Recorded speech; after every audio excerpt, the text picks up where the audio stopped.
Assalamualaikum warahmatullahi wabarakatuh. Halo anak-anak semuanya, semoga kita selalu sehat ya. Untuk pertemuan kali ini dan pertemuan yang akan datang, kita akan belajar bersama. Perkenalkan, nama saya adalah Afriska Yurniawati. Kalian bisa memanggil saya dengan Ibu Afriska. Dalam pertemuan kali ini, kita akan belajar materi tentang menelaah ancaman terhadap integrasi nasional. Anak-anak, pada pertemuan kali ini Ibu akan membahas bab 5, yaitu dalam materi mewaspadai ancaman terhadap Negara Kesatuan Republik Indonesia.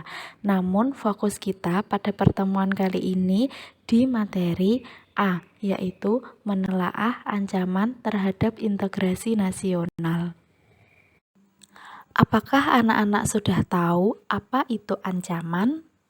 Ancaman adalah segala bentuk perbuatan yang menimbulkan akibat, baik langsung maupun tidak langsung, sehingga saksi atau korban merasa takut atau dipaksa untuk melakukan atau tidak melakukan sesuatu hal yang berkenaan dengan pemberian kesaksian dalam suatu proses peradilan pidana. Selanjutnya, silahkan anak-anak amati peta Indonesia di samping ini. Dari peta ini, kita bisa melihat bahwa Indonesia adalah negara yang strategis karena diapit oleh dua benua, yaitu benua Asia dan benua Australia, serta diapit oleh dua samudra, yaitu Samudra Hindia dan Samudra Pasifik, dan juga dilewati oleh garis khatulistiwa. Dari letaknya yang strategis ini membuat Indonesia menjadi negara yang kaya dalam potensi alam, suku, agama, ras, dan juga budaya. Dari keberagaman itulah bisa menimbulkan ancaman. Ancaman itu datang dari dalam negeri maupun dari luar negeri. Lalu, apakah anak-anak mengetahui ancaman apa saja yang dihadapi bangsa kita? Yang pertama, ada ancaman di bidang ideologi. Yang kedua, ada ancaman di bidang politik. Yang ketiga, ada ancaman di bidang ekonomi. Yang keempat, ancaman di bidang sosial budaya.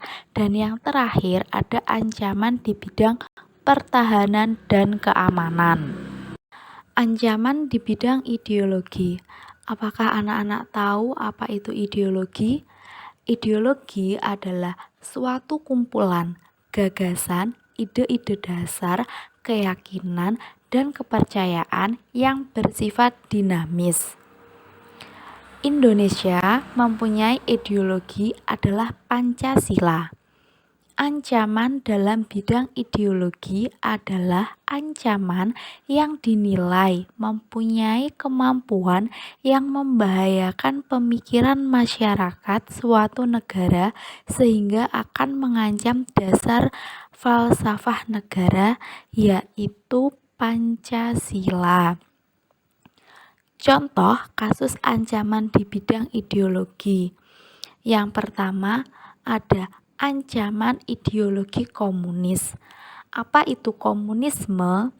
Komunisme adalah ideologi yang mendukung masyarakat tanpa kelas. Contoh kasus ancaman komunis yang pernah ada di Indonesia atau yang pernah terjadi yaitu peristiwa G30 SPKI. Selanjutnya ada contoh ancaman ideologi liberal. Apa itu ideologi liberal?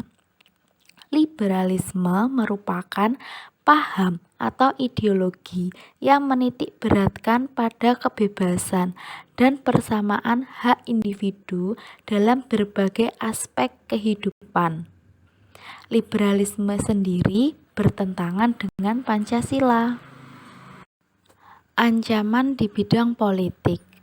Ancaman di bidang politik berasal dari dua sumber. Sumber pertama berasal dari luar negeri dan sumber kedua berasal dari dalam negeri. Ancaman dari luar negeri dilakukan oleh suatu negara dengan melakukan tekanan politik terhadap Indonesia, provokasi atau blokade politik. Sedangkan ancaman dari dalam negeri berbentuk pengerahan massa, kudeta, dan separatisme. Ancaman di bidang ekonomi.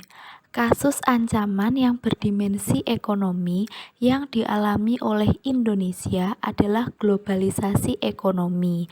Globalisasi perekonomian adalah proses kegiatan ekonomi dan perdagangan yang melibatkan negara-negara di seluruh dunia. Dampak globalisasi dalam bidang perdagangan ini sangatlah besar. Di satu sisi, bisa membuka peluang produk Indonesia ke pasar internasional. Namun, di sisi lain, negara kita juga bisa kebanjiran produk asing. Dengan banyaknya produk asing yang masuk ke Indonesia akan mengakibatkan ancaman terhadap produk lokal kita.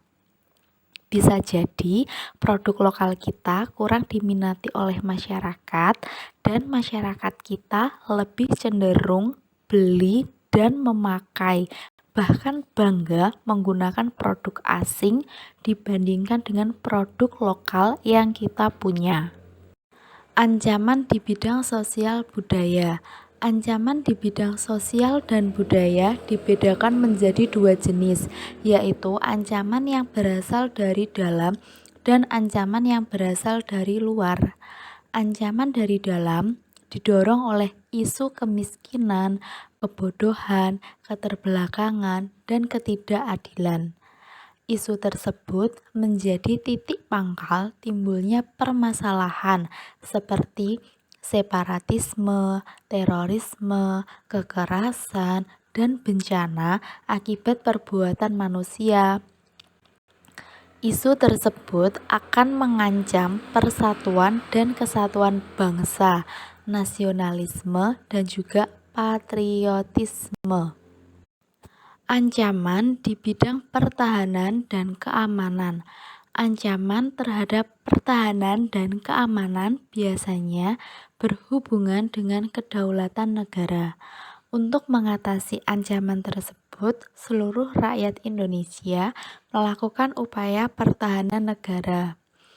Wujud di bidang pertahanan dan keamanan pada umumnya berupa ancaman militer.